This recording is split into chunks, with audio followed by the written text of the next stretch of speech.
네, 이슈 토크 대담한 대담입니다. 흔히 봄을 계절의 여왕이라고 하는데 언젠지 모르겠는데 이미 봄은 실종이 된 것 같습니다. 아직 6월인데 벌써부터 이렇게 푹푹 찌는데요.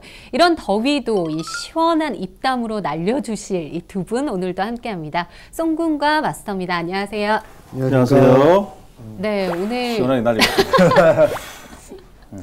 네, 두 분은 더위 많이 타세요? 요즘 굉장히 덥잖아요. 저는 사실 선풍기 하나로도 충분히 버티는데 이제 뭐 아기가 있으니까 조금 이제 좀 걱정이 좀 됩니다. 더위 많이 안 타시는군요. 아기가 좀 열이 많은 편이어가지고 좀 걱정이 되고 있어요. 마스터님은 어떠세요? 저는 더위를 좋아했었거든요. 네, 추운 거보다는. 네. 근데 요즘은 덥고 추운 게 다 싫어요. 나이가 드셨군요. 힘들어요. 네. 오늘도 사무실에 있으니까 네. 숨이 막히더라고. 네. 그러니까요. 봄이랑 가을이 좀 길면 좋을 텐데 이제 여름과 겨울이 길어지는 좀 기후 변화가 온 것 같은데요. 오늘 녹화도 이 마스터와 송군 좀 큰 그림 전문이시잖아요. 네, 시원하게 오늘 시원한 입담으로 큰 그림 그려주시길 네, 바라겠습니다. 이것도 찢어져야 되나 이거? 시원하게 보이려고. 네. 네, 오늘 최근 이슈 하나씩 좀 짚어보도록 하겠습니다. 제가 눈여겨본 이슈는 이 지하철 문제입니다. 얼마 전에 도시철도 1호선이 고장을 빚으면서 운행 중지 사태를 빚었는데요. 사실 이 전동차가 도입된 지 1년밖에 안 됐다고 해요. 네, 얼마 안 됐어요. 네, 그런데 왜 이 고장이 발생한 건지 일단 관련 기사부터 훑어보겠습니다. 부산교통공사는 지난 24일 지하철 1호선 부산대역에서 이 40분가량 작동하지 않은 전동차를 정밀 조사한 결과 중복 신호가 고장 원인인 것으로 확인됐다고 밝혔습니다. 이 전동차가 속도를 줄이며 역에 들어설 때 이 제동 신호만 입력이 돼야 하는데 다시 출발할 때 입력돼야 할 추진 신호가 동시에 입력된 탓에 오류가 발생했다고 하는데요. 이 때문에 보호회로가 작동해서 추진 장치를 멈추게 했다는 겁니다. 이와 관련해서 부산교통공사 관계자가 기계적인 문제인지 기관사의 실수 때문인지 알 수 없다 이렇게 밝혔거든요. 어처구니가 없네요. 무슨 인터뷰가 왜 이렇게 관계자 인터뷰 맞는지 모르겠어요. 네네. 아니 무슨 기계적 문제인지 실수인지 모르겠다. 아니 실수는 실수고. 뭐 하루밖에 안 됐으니까 당일이니까 막 그렇겠고. 근데 저희가 지하철 문제는 많이 관심 가지고 지켜보고 진짜 조금만 사고 터져도 저희도 글을 바로 쓰고 하는데 네. 사실 문제가 많다는 점은 이미 시험 운행 때부터 말이 많았었어요. 근데 저희도 예전에 한번 얘기했던 것 같은데 신규 채용된 기관사들 아직 정식으로 뭐 교육을 완전히 받으신 분들이 아니라 실제 운행하고 있을 때 이렇게 막 투입되기도 하고 그랬으니까 글쎄요, 그냥 좀 무책임하네요. 교통공사 관계자 말도 그렇고. 이런 부분이 사실 자칫 잘못하면 대형 사고로 이어질 수가 있거든요. 굉장히 불안한데요. 40분간 이렇게 정차되어 있는 건 최근 들어서는 좀 본 적이 없는 것 같아요. 굉장히 오래됐어요. 예.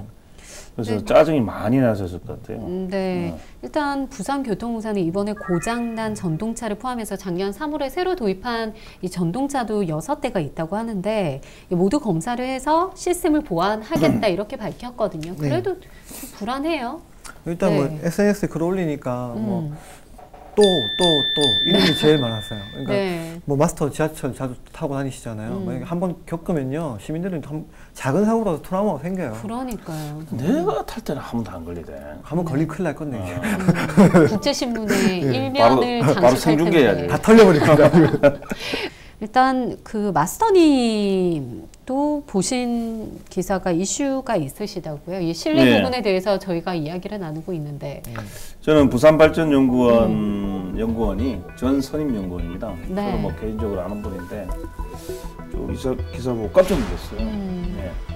그리고 부산발전연구원에서 이런 일은 잘 안 일어났거든요. 그동안 보면은 뭐 부산시의 어떤 입맛에 맞는 용역을 한다 이런 비판은 이제 주로 많이 받았지만 비리를 저지르고 이런 건 잘 없었어요. 네, 이 관련 내용을 보니까요, 이 부산시 싱크탱크라고 하잖아요. 부산발전연구원의 연구원이 군사보호구역의 고도 제한을 풀어주겠다면서 거액을 받았다가 구속 기소된 사건이라고 합니다.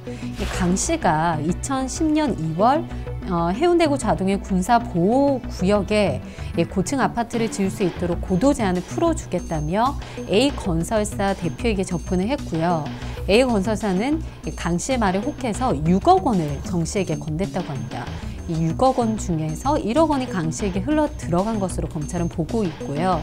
이 현행법상 군사보호구역이 5층 미만의 건물만 지을 수 있는데 이렇게 고도 제한을 풀려면 지구 단위 계획 변경, 또 관할 자치단체장 승인이 필요하다고 하거든요.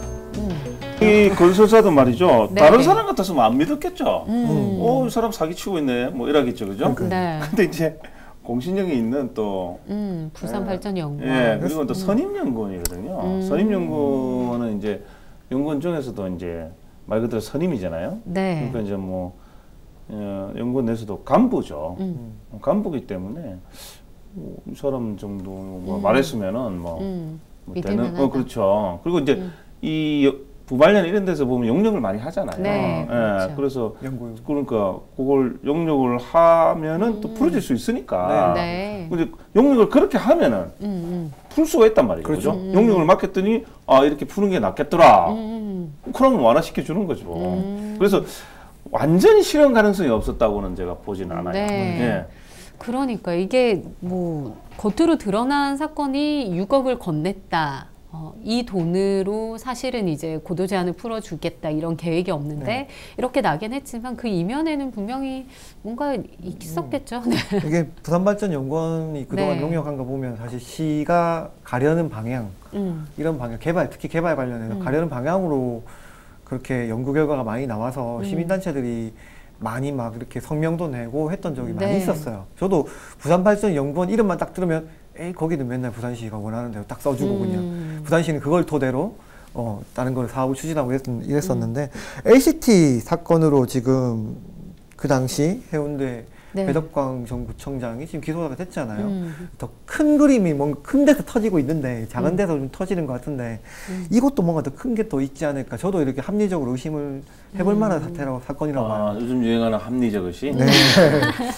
사실 이 땅이 그 해운대 신시가지 마지막 금싸락이다. 그래서 이 건설사들이 많이 탐을 냈던 곳이라고 해요. 그렇죠. 지금 보십시오. 뭐 개발할 데가 많이 없지 않습니까? LCT도 마찬가지였죠.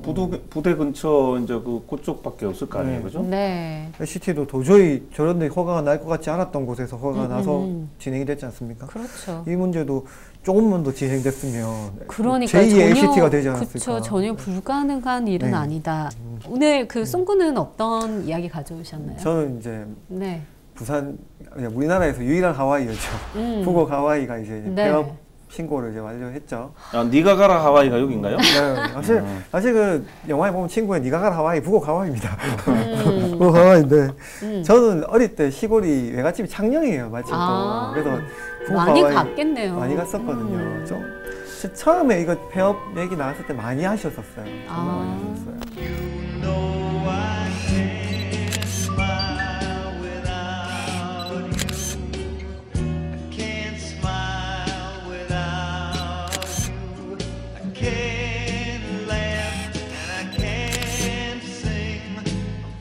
어쨌든 저는 북옥 하와이 예전에 수학여행으로 갔던, 이렇게 하면 또 연식이 나오는데 수학여행이면 네, 수학여행으로 갔던 기억이 나는데 저도 이제 아이들 낳고는 한 번도 가보진 않았거든요. 인근에 있는 뭐 김해라든지 워터파크 요즘에 시설 좋은 거 많이 생겼잖아요. 북옥 하와이는 뭐 장년층이나 아니면 아이들이 좀 놀기 적합한 가족 그런 워터파크 같은 형태예요. 네. 시설도 뭐 그렇게 성인들이 즐기만 막 그렇게 화려하거나 그렇지는 않거든요. 근데 뭐 적자가 너무 쌓여서 저는 어릴 때 기억이 납니다. 어머니 아버지가 잘 데려가시는 분은 아닌데 그때는 뭐 하셔서 그런지 모르겠고 갔어요. 갔는데 불우한 어린 시절.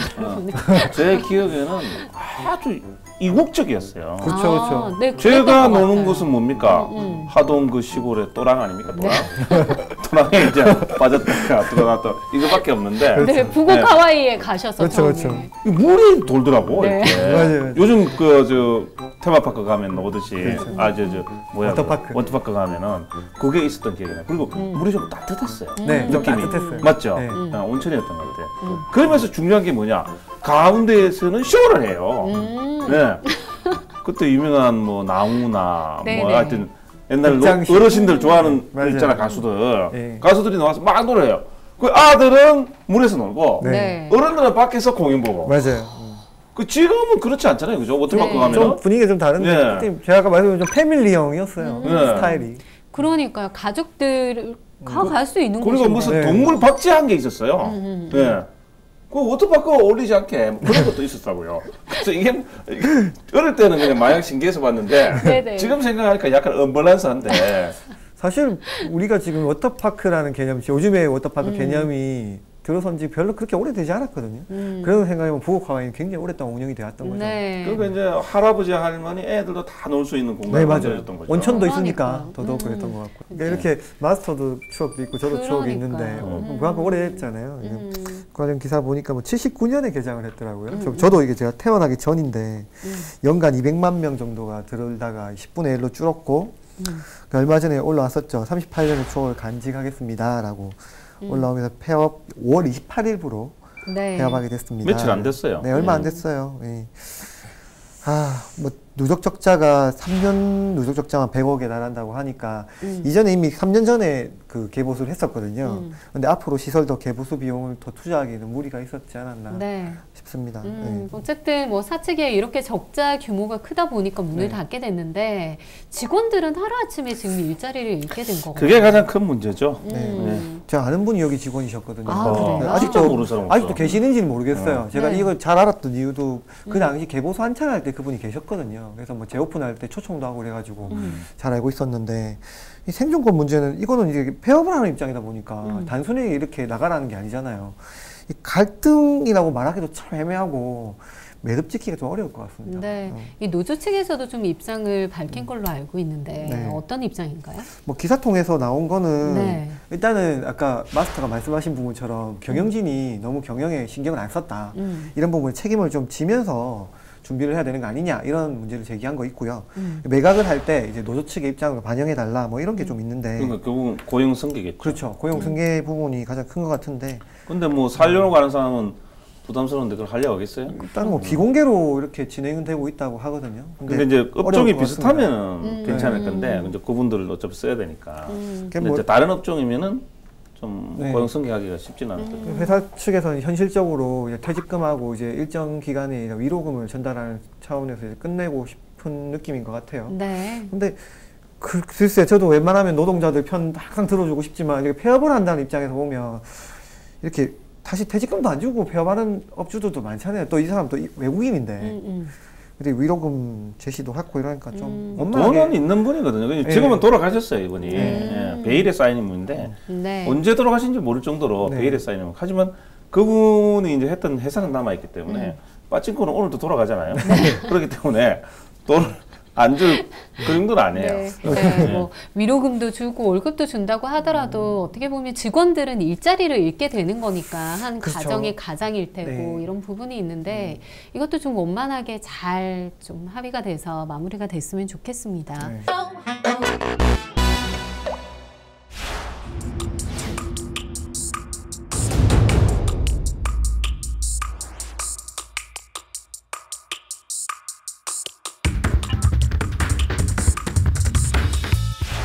네, 이제 분위기를 좀 바꿔보겠습니다. 네. 온 국민의 관심사죠. 오늘 이번에는 이 부동산 이야기 해볼 텐데요.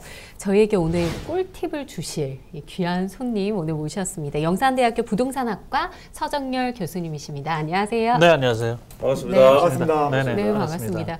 이제 새 정부가 들어서면서 이 부동산 시장이 어떻게 될 것이냐 이 기대감이 굉장히 높은 것 같은데 오늘 좀 소중한 정보 네, 저희에게만 좀 알려주시면 좋겠지만 저희 이슈토크 대담한 대담 시청자 여러분께도 좀 알려주시길 부탁을 네. 드리겠습니다. 네, 아는 범위 내에서 말씀드리겠습니다. 네, 먼저 이 영산대학교 부동산학과에 계시잖아요. 네. 좀 부산 지역에도 이 부동산학과 꽤 많은 걸로 알고 있는데 영산대학교 부동산 학과만의 자랑이라고 해야 될까요?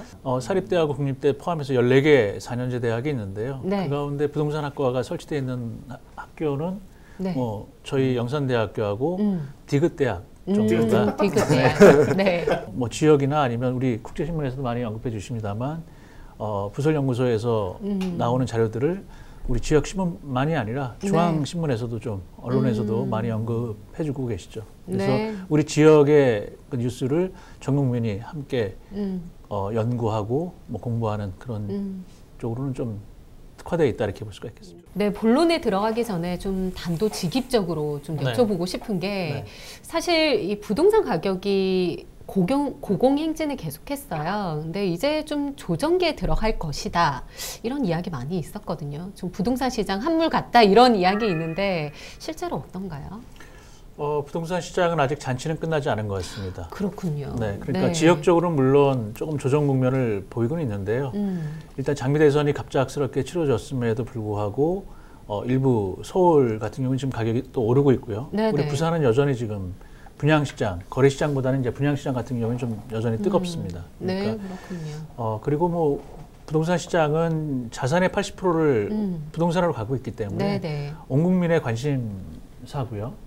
그리고 내 집값이 떨어지기를 원하는 분들은 많지는 않으실 거예요. 물론 집이 없으신 분들은 집값이 좀 떨어져서 나도 빨리 내 집을 마련하자라고 하시겠지만 집값이 계속 올랐으면 좋겠다 이렇게 생각하시는 분이 있고 이제 집 구입을 해야 된다 이런 분은 좀 집값이 조금 내렸으면 좋겠다 이런 양면성을 가지고 있는 것 같아요. 그래서 그만큼 이 부동산 정책 굉장히 어려운 것 같습니다. 어떻게 잡을 것인가.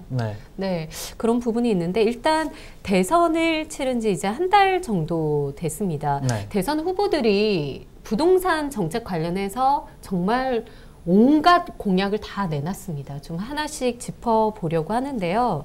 이 문재인 대통령의 공약 기억하세요, 교수님? 네, 일단 후보 시절에는 공약이었지만 대통령이 됐으니까 문재인 대통령의 부동산 정책 특정 이제 방향이 된 거죠. 일단은 빚내서 집 사라라고 하는 전 정부의 뭐 그런 것과는 좀 다른 색깔을 좀 달리해서 이제 공약들을 제시를 했고요. 일단은 뭐 보유세 인상 관련해서는 좀 인상하겠다라고 말했다가 뭐 선거를 앞두고 보류 쪽으로 가닥을 잡았죠. 결국은 보유세 인상은 보류했습니다만 일단 그 사회 통합 관련해서 좀 소통하는 주택 정책을 마련하겠다는 차원에서 이제 계약갱신 청구권, 뭐 전월세 상한제 이런 것들은 제도적으로 도입될 가능성이 상당히 높고요. 뭐 그런 측면에서 그런 것들이 좀 강조되면서 사실은 문재인 정부가 들어서면 집값이 좀 조정받을 수 있다라고 하는 우려가 사실 전문가 사이에도 있었고요. 그런데 결과적으로 보면 당선된 이후 지금 한 달여 지났는데 갑작스러운 뭐 하락이나 이런 것들은 없고 오히려 서울 수도권 쪽은 조금 그 가격이 오르는 상황이고요. 그리고 우리 부산 지역도 작년 연말부터 좀 꺾인 게 보이긴 합니다만 여전히 우리 분양시장 중심으로 해서 가격이 좀 아주 높지는 않습니다만 뭐 여전히 좀 그 약한 상승세지만 좀 여전히 작년에 그 기세를 좀 몰아가고 있는 그런 상황입니다. 이 송구는 이제 내 집 마련의 꿈을 지금 키우고 계신데 이 문재인 정부에 좀 기대하는 그런 부분도 있을 것 같아요. 일단 뭐 이번 정부에 기대하는 것도 있었지만 후보들이 다 비슷한 공약을 이번에 많이 냈던 것 같아요. 전 정부 관련돼서 거의 상반된 정책들을 많이 공약을 냈었는데 뭐 저 같은 경우는 아무래도 공공주택을 늘리겠다는 부분을 많이 보고 있었고 뭐 전세 저소득층 그다음에 전세인 세입자들이 이제 집을 사기 위한 방법 중에 하나가 여러 가지 방법이 있겠지만 공공주택이 늘린다는 말 말고는 다른 거는 별로 크게 기대하기 어렵거든요. 사실 현실적으로는. 그리고 청년 임대주택 사업 이런 것도 많이 봤지만 아직 현실적으로 와닿는 정책은 청년들 입장에서 별로 없고요. 저 같은 신혼부부 입장에서도 아직까지는 공공주택 늘리겠다는 거 말고는 눈에 확 들어오진 않았어요. 100만 원이나 공급한다고 이렇게 공약을 했는데 과연 현실적으로 잘 실현될지는 저도 궁금하긴 합니다. 어떻게 보세요? 일단 실현 가능성은 일단 공약을 떠나서 이제 정책 방향이 됐으니까 그 실현시키기 위해서 노력을 할 거고요. 문재인 정부도. 그런데 100만 호라는 게 사실은 이렇게 온 숫자는 아닙니다. 네, 그렇죠. 다만 예를 들어서 이제 그 공적 임대주택을 매년 17만 호씩, 거기에는 그 14만 호가 소위 장기 공공 임대주택이고요. 그리고 또 이제 한 4만 호 내지 3만 호 정도가 그 민간 사이드에서 공급하는 공공 임대주택이거든요. 네. 그런데 민간이 4만 호 정도를 공급하려면 예를 들어서 인센티브가 있지 않으면 쉽게 공급하지 못할 가능성이 큽니다. 그러니까 결국은 매년 17만 호의 그 공적 임대주택을 공급한다고는 했습니다만 네. 거기에는 정부가 민간이 참여할 수 있도록 뭐 어떤 인센티브를 좀 적절히 주느냐가 그 100만 호 달성에 상당히 그 큰 몫을 차지할 것이라고 보여지고요. 네. 말씀하신 것처럼 청년 대상의 임대주택도 한 30만 호를 임기 내에 공급하겠다 이렇게 돼 있고 네. 또 노인 홀로 계신 분한테도 그 공동홈 형태로 해서 이제 또 공급을 한다고 해서 결국은 그런 것들 다 합치면 100만 호 정도가 되거든요. 근데 여기에는 공공이 그 재정을 통해서 공급하는 것도 있지만 네. 또 민간 사이드에서 공급하는 부분도 있기 때문에 말씀드렸듯이 민간을 여하이 그 컨트롤할 거냐 또 인센티브를 어떻게 줄 거냐 상당히 중요한 관건일 것 같습니다. 네, 그렇군요. 앞으로 조금 지켜봐야 되겠어요. 이제 뭐 국토부 장관도 지금 내정이 되었고 뭐 앞으로 어떻게 될지 모르겠습니다만 이 부분에 대해서 좀 지켜봐야 될 것 같고요. 일단 뭐 앞서서도 말씀을 해주셨지만 보유세는 일단 보류. 네. 보류인데 네네.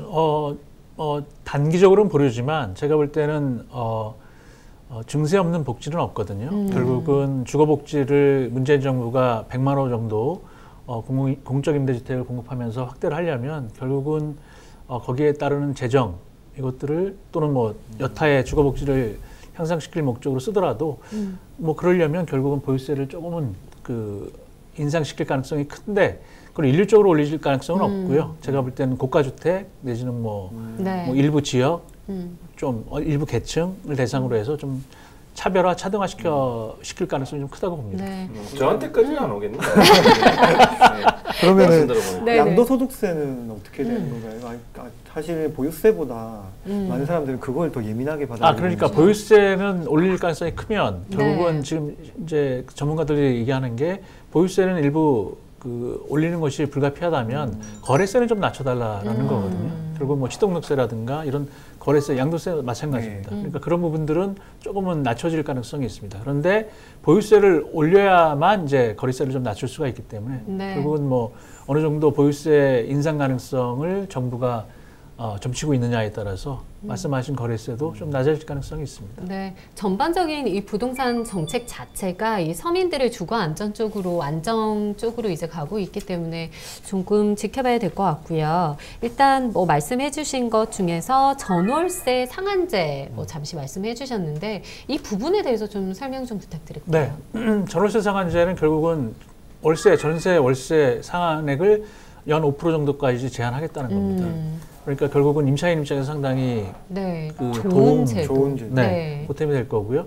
결국 임대인 입장에서 근데 손해를 볼 수가 있기 때문에 말씀드렸듯이 이 전월세 상한제라든가 아니면 뭐 계약갱신 청구 것도 마찬가지거든요. 네. 현재 임차인이 최대 4년까지 연장해서 살 수가 있기 때문에 임대인 입장에서는 전월세도 못 올리고 그렇죠. 임대 기간도 임차인이 한 4년 정도 뭐 현재 임차하고 있다면 최대 한 6년까지 연장할 수가 있기 때문에 임대인 입장에서는 제도를 도입하기 전에 폭탄 상승 시킬 가능성이 큽니다. 결국은 그런 폭탄 상승하게 되면 네. 일부 그 임차인 입장에서는 집을 또 못 구하실 수도 있고요. 네. 뭐 이런 우려도 좀 있습니다. 그런 부분에 대해서 이제 전가를 해버리는 그런 부분이 송군 한숨 나왔어요. 그러니까 이게 저도 얼굴이 창백해지셨어요. 전월세 상한제 나왔을 때 여러 네. 사람들이 막 환호를 하고 있었지만 뭐 SNS나 이런 데서 볼 때 저는 제일 먼저 걱정했던 게 그럼 정책 실현되기 전에 확 올려갈 건데 그걸 왜 고민 안 할까? 사실은 이제 저소득층 같은 경우에는 그런 고민을 할 여지도 없었던 것 같아요. 그냥 공약 보고 저 공약 좋네 이 정도 보고 있는데 실제로는 이런 폭탄 맞을 가능성을 지금 당장 걱정을 해야 되는데 어떻게 될지 모르겠어요. 이 부분에 대해서도 정부가 대책이 있는지. 그런 그 소위 이제 상승 폭탄이죠. 네. 그 상승 폭탄인데 그게 터지게 되면 상당히 조금 그 우려 아닌 우려를 할 수밖에 없는 거고요. 결국 문재인 정부의 주택 시장 또는 부동산 정책에 대한 시험대는 첫 번째가 바로 이 전월세 상한제 내지는 계약갱신 청구권에 대한 그 임대료가 갑자기 올라가는 것에 대해서 정부가 여하히 대처하느냐가 첫 시험대가 되지 않을까 싶습니다. 네, 교수님이 국제신문에 사설도 쓰셨잖아요. 사설이요, 칼럼. 칼럼. 네. 정권보다 시장의 힘이 더 세다. 예. 네, 이런 칼럼도 쓰셨는데 어떤 내용인지 좀 소개 좀 해주세요. 결국 그런 거죠. 그러니까 정권이라고 하는 건 임기가 있습니다. 그런데 우리 부동산 시장은 우리 개인들이 또는 가게가 생명을 다할 때까지 또는 우리 자손들에게까지 물려주면서 영속성을 갖는 거거든요. 그러니까 그런 측면에서 정권을 낮게 보는 것이 아니라 사실은 정권이 그 임기가 있는 기간보다 부동산 시장을 통해서 우리 시민들이 우리 가족들이 거주해야 될 기간들은 더 길다라는 측면에서 보면 우리 가족이나 가게가 선택하는 게 시장인 거고요. 네. 물론 우리가 그 투표로서 그 정권을 선택하는 겁니다만 정권의 또 예를 들면 부동산 대책이나 이런 것들이 모든 시민들한테 다 와닿았거나 또는 부합하는 건 아니지 않습니까? 그러니까 결국은 정권이라는 그 임기 동안의 어떤 기간보다는 사실은 더 많은 기간 또 오랜 기간들을 우리가 시민들이 부동산을 소비하거나 또 사야 되거나 하기 때문에 그런 측면에서 보면 정권보다 정권의 임기 5년보다 우리 부동산 소비자로서의 기간은 더 길다. 그런 측면에서 이제 좀 힘이 세다 이렇게 표현한 거죠. 네, 그렇군요. 이 부동산 시장 자체가 사실은 이 지역별 편차가 굉장히 큰 것 같아요. 큽니다. 네, 이유가 있을까요? 이전에는 우리 시장이 그 동조화되는 시장이었어요. 그러니까 서울 집값이 오르면 부산 집값도 따라 오르는. 그래서 서울 집값이 언제 오르나 이렇게 봤는데 이제는 서울은 서울대로 또 우리 부산은 부산대로 시장이 따라갑니다. 그게 이제 탈동조화고요. 결국은 그게 지역의 하위 시장에 따라서 이제 이론적으로는 하위 시장이라고 얘기를 하는데 서울은 서울 시장이 틀린 거고요. 우리 부산은 부산 시장이 또 틀린 거고 또 울산은 울산 시장대로 틀린 뭐 그렇게 사실 그게 원래 맞는 거죠. 그런데 이 부동산은 심리라는 측면이 강하기 때문에 서울 집값 뛰면 우리 부산도 뛰어야 되는 거 아니야? 뭐 이런 기대감이 있었는데 이제는 지역의 수요와 공급에 따라서 적정하게 맞춰간다 이렇게 보시면 될 것 같아요. 네, 그렇군요. 최근에 서울 지역의 부동산 값 굉장히 높아졌잖아요. 부산 지역에는 좀 영향을 그러면 미치진 않을까요? 일단 서울 집값이 오르는 원인은 강남의 그 재건축 시장이거든요. 그러니까 올 연말이 지나면 재건축 이익 환수제라는 게 또 시행이 되기 때문에 사실은 이익을 환수하는 측면이 강하기 때문에 지금 정부가 더 강한 대책을 만들기 전에 일부 강남의 재건축 시장에 지금 좀 끌어오르는 거고요. 뭐 그런 맥락에서 보면 우리 부산 시장은 좀 뭐 같이 이렇게 움직이는 시장은 아니고요.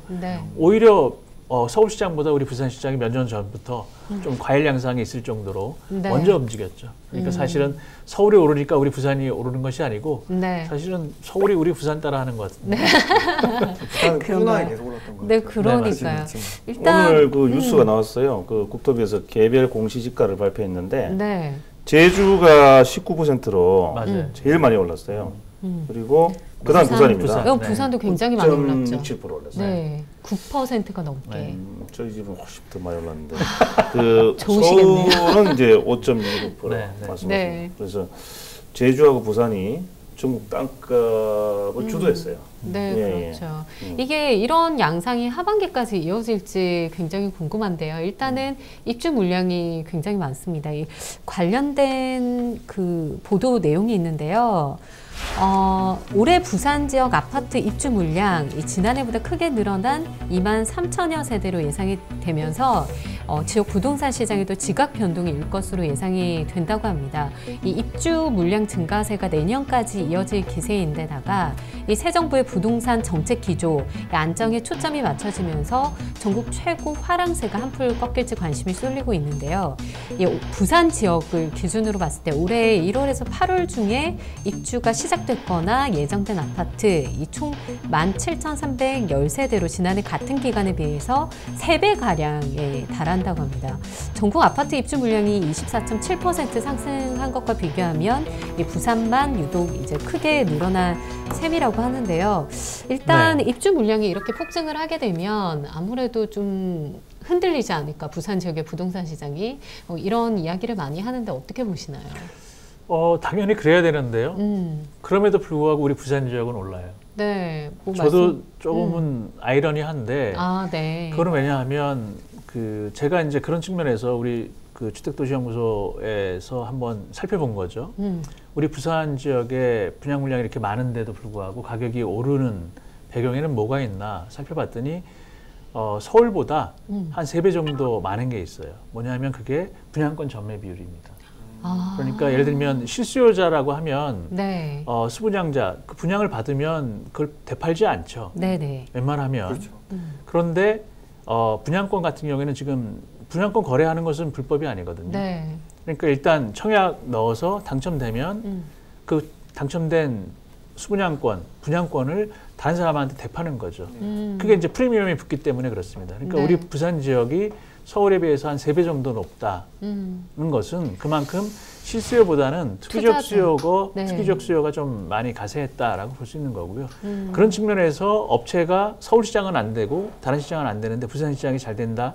그러니까 이제 소위 그 분양 물량을 서울보다는 우리 부산 쪽에 집중할 수밖에 없는 거고 업체 입장에서는 시장이 나빠지기 전까지는 계속 밀어내기식 분양을 지금 한 거죠. 네. 결국은 우리 지역은 실수요자가 그 공급되는 주택들을 다 소비할 수 있으면 뭐 집값도 적정하게 오를 수 있고 좋은 건데 중요한 건 그게 분양권 전매 비율이 많다는 얘기는 그만큼 실수요는 또 상대적으로 적다. 그리고 입주 물량은 많이 늘어난다. 중공 물량이 더 늘어난다라는 얘기는 결국은 지역 소비자들이 다 소비 못하면 나머지 입주 물량, 입주 예정 물량이라든가 준공되는 물량은 가격이 이제 떨어질 수밖에 없는 거죠. 그러니까 사실은 끝을 모르고 올라가는 것 같지만 네. 그 끝이 보입니다.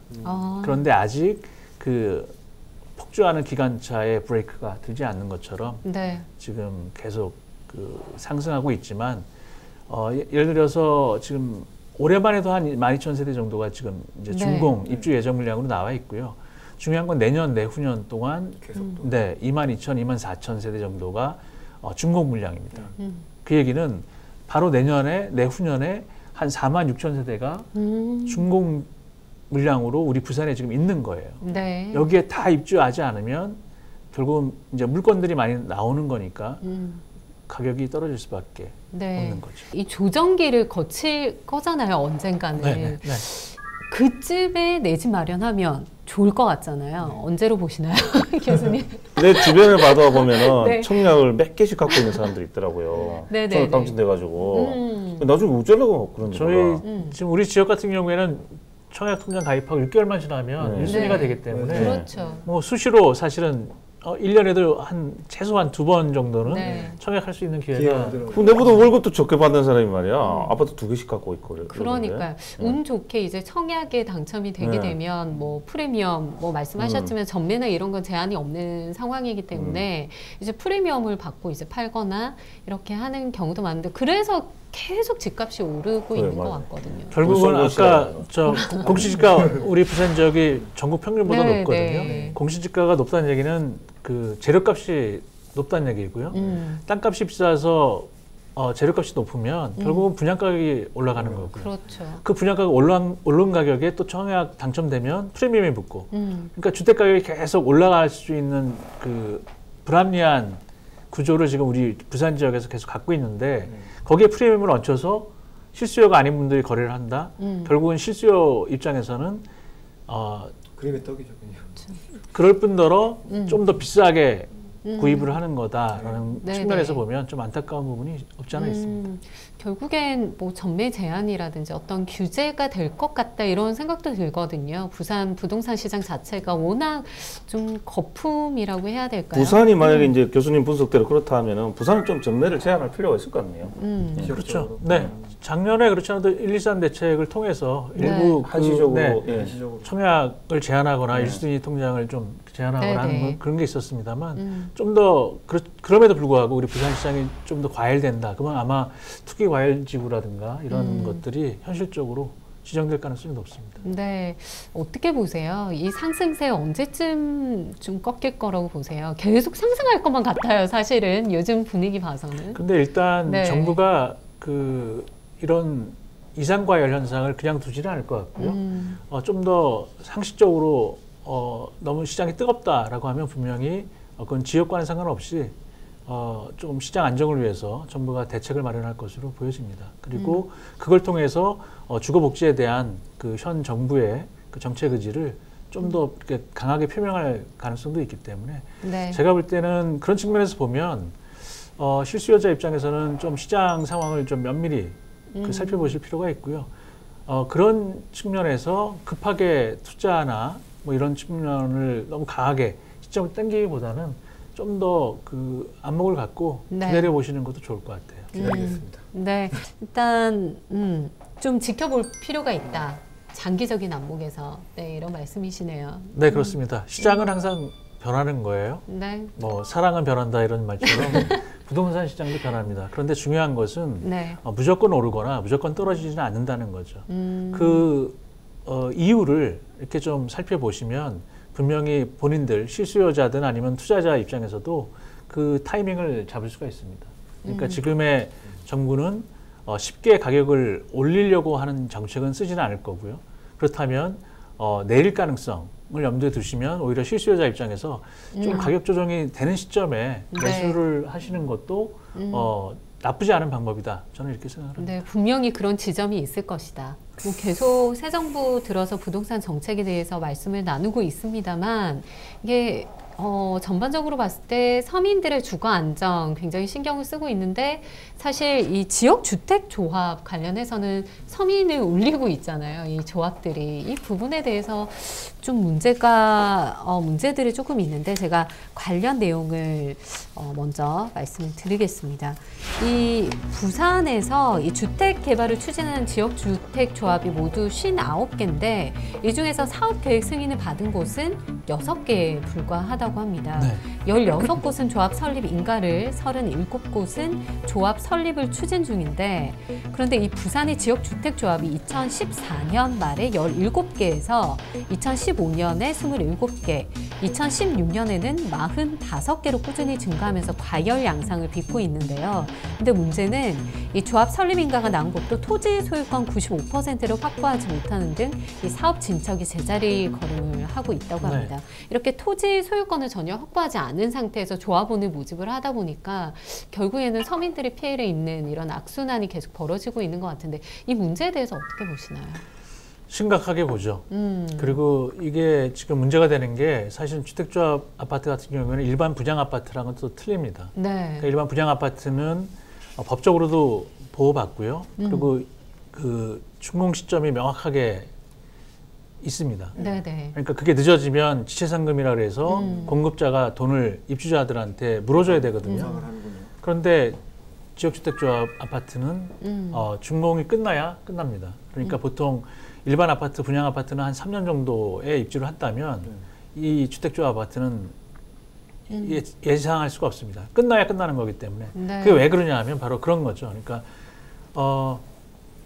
토지 소유권을 확보를 해야만 되는데 확보도 하지 않고 조합원을 모집하는 겁니다. 거기에 지금 최근 우리 부산 지역 같은 경우에는 그래서 부산시에서도 네. 59곳 지금 추진 중에 있는데 6곳밖에 지금 사실은 사업 계획 승인 나지 않았다고 말씀 주셨잖아요. 나머지 것들은 불안한 거예요.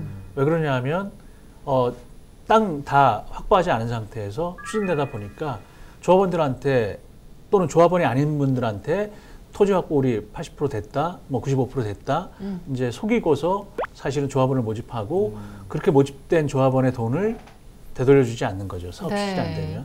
그래서 우리 아마 지역의 금정의 지금 지역주택조합 아파트도 한 2,700억 정도의 지금 그 조합원들이 지금 피해 아닌 피해를 보고 있는데 법적으로 피해를 보상받을 수가 없습니다. 그러니까 일반 분양 아파트는 가능한데 이거는 지금 대부분 다 민사로 가야 돼요. 네. 그러니까 조합 그 원들은 토지등 소유자로서의 조합원들은 위원장한테 조합장한테 사실 민사로 다 가야 되기 때문에 일반 분양 아파트의 법적인 보호를 받는 그런 상품하고는 조금 차원이 또 좀 다른 거죠. 이게 부산에 59곳이나 진행하고 있잖아요. 실제로 부산 다니다 보면은 곳곳에서 주택조합원 모집 이런 현수막 굉장히 많이 봅니다. 그런데 이게 그렇게 안 좋은 점만 있는 건가요, 이게?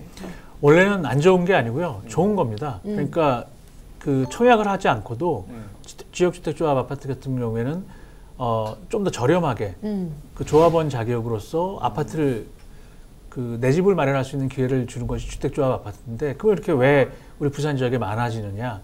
사실은 일반 분양 아파트가 분양 시장이 좀 좋아지니까 네. 거기에 편승해서 쉽게 조합원을 모집하고 분양이 일반인 분양 시장의 어떤 좋은 분위기를 틈타서 사실은 조금 작전 아닌 작전이 이 지역 주택조합 아파트의 시장에 좀 편입된 네.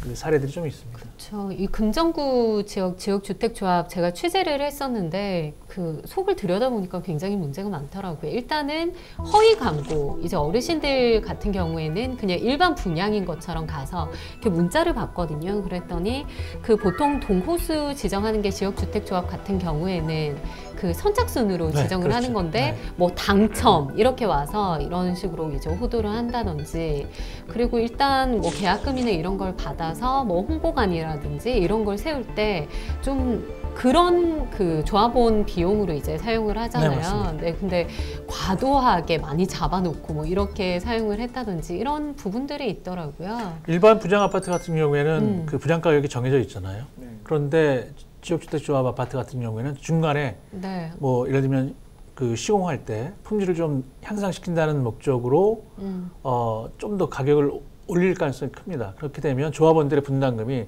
더 늘어날 수 있는 거죠. 네. 그러니까 가격이 맨 처음에 약정했던 그 가격으로 지켜질 가능성이 거의 없고 입주 시점도 약정했던 기간 내에 끝날 가능성이 없다. 네. 그리고 일반 분양 시장이 좋으니까 거기에 편승해서 또 가짜 조합원 내지는 뭐 유령 조합. 네, 뭐 아니면 또 복수의 조합들이 만들어지면서 이제 경쟁 아닌 경쟁을 하면서 법적인 송사에 시달릴 가능성도 상당히 크고요. 네, 뭐 서민들이 진짜 말 그대로 울리는 건데. 그렇죠. 네, 그러니까요. 이게 이제 급증한 이유를 한번 알아봤더니요.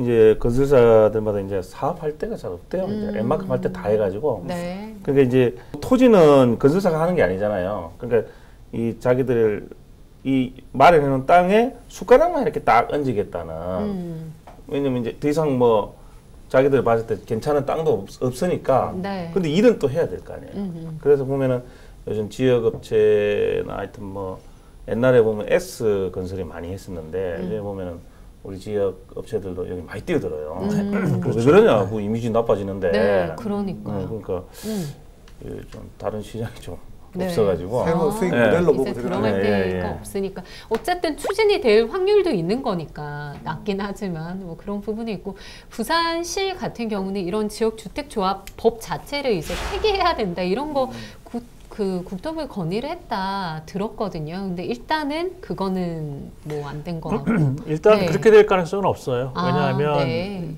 법적 취지는 좋은 건데 그게 지금 좋은 쪽으로 활용되지 못하고 있는 측면이고 다만 문제되는 것은 그런 법적인 맹점, 허점들을 좀 보완하는 것이 필요하다고 저는 네. 생각을 합니다. 6월부터는 조합원 그 모집을 할 때 좀 변경되는 부분이 있다고 들었는데요.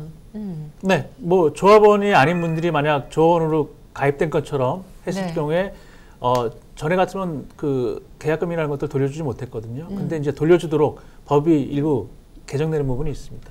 또 토지 확보 증빙 자료도 이제 이게 어느 정도 토지가 확보돼 있구나 이런 걸 이제 제출해야 된대요 구에. 그러면 이제 구에서 이제 그런 걸 공시를 하니까 투자하는 네. 분들도 이거 믿고 하는 측면이 있거든요. 그 이전에는 이제 가보면 무조건 다 했다거든요. 그러니까 보여주는 부분은 엉터리거든요. 예. 근데 이제 이걸 사업계획서의 형태로 지자체에 제출해야 되니까 지자체에서 들여다볼 거 아니에요, 그죠? 그러다면은 당신들은 빠꾸, 그죠? 그러면 오케이. 그러면 이제 투자자들이 소비자들이 정당하게 판단할 수 있는 근거가 되는 거죠. 6월 3일부터 뭐 이렇게 된다고 합니다. 네, 그리고 일단 부산시 차원에서도 지금의 주택조합 문제에 대해서 시민들의 피해가 예상되기 때문에 그 문제 제기를 지금 하고 있잖아요. 그러니까 네. 이제 지금 문제가 있다라고 조기 발령을 소위 했기 때문에 시민들 입장에서는 조금 가려서 보실 필요가 있을 것 같습니다. 네, 좀 잘 살펴봐야 되겠네요. 토지 확보가 진짜 제대로 된 것인지. 네. 제가 그 사회부 내건 차정할 때 엄청 많이 들어왔어요. 민원이 엄청 많아요. 지역주택조합 관련해서. 네, 사기당했다. 이런 거는 결코 시민이나 주민들이 네. 쉽게 믿을 수가 없을 것 같아요. 뭐가 좋은지 판별하기 어렵기 때문에. 그러니까 대부분이 보면은 일반 분양처럼 생각하고 내지는 이게 싸게 해준다니까. 이게 혹해가지고 오는데 조금 이해가 안 되는 거는 이제 공부를 잘 안 하고 오시더라고요. 그렇죠. 네. 그럼 뭐 되겠지. 네. 설마 내 돈 떼먹겠어? 뭐 네. 이런 거 있잖아요. 그래서 네. 또 주택조합이니까 어쩌면 동네 주민들이 같이 우르르 몰려가는 경우도 있잖아요. 침대만 과학이 아니고 부동산도 과학입니다. 공부하자. 아, 질려버려요. 예. 네. 근데 집 문제는 네. 사실 우리가 너무 모르니까 어렵다고 생각하는데 사실 관심 정말 많이 가져야 될 것 같아요. 네. 어떻게 될지. 관심을 가지는 것만큼 된다니까요. 과학이라고 말씀하셨죠. 제가 새 집 살 때, 예? 네. 새 아파트 살 때, 네. 모델하우스 엄청 갔어요. 어. 가서 또 보고, 또 보고, 또 묻고, 또 묻고. 네. 예. 그러셨군요. 저는 그쯤에 모델하우스에서 일한 것 같아요. 우리 마스터께서는 일단 자세가 되셨어요. 아. 부동산은 발품 파는 만큼 좀 더 자세하게 볼 수가 있습니다. 네. 그러니까 그런 디테일을 사실은 일반적으로 가격이 오른다는 뭐 인식만 갖고 할 게 아니고요. 내가 살 집이거든요. 그러니까 그 전까지는 사실 내가 살 집이 아니라 내가 팔 집으로만 우리가 생각했다면 네. 앞으로 이제 내가 살 집에 대한 관심들을 발품을 좀 파시면서 지역도 한번 가보시고 그다음에 뭐 모델하우스 당연히 꼼꼼하게 보셔야 되고요. 결국은 부동산은 과학입니다. 그래서 제가 그 새로 이사 간 데가 네. 1.5km밖에 안 떨어진 데예요. 그러니까 그 동네를 잘 아는 거죠, 제가. 그렇죠. 예, 그러니까 뭐 사기당할 우려도 없고, 그리고 현장에 또 자주 갈 수 있잖아요.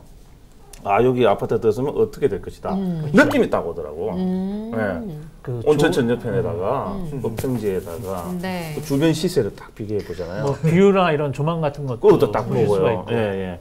그 그림이 쫙 그려지는 거예요.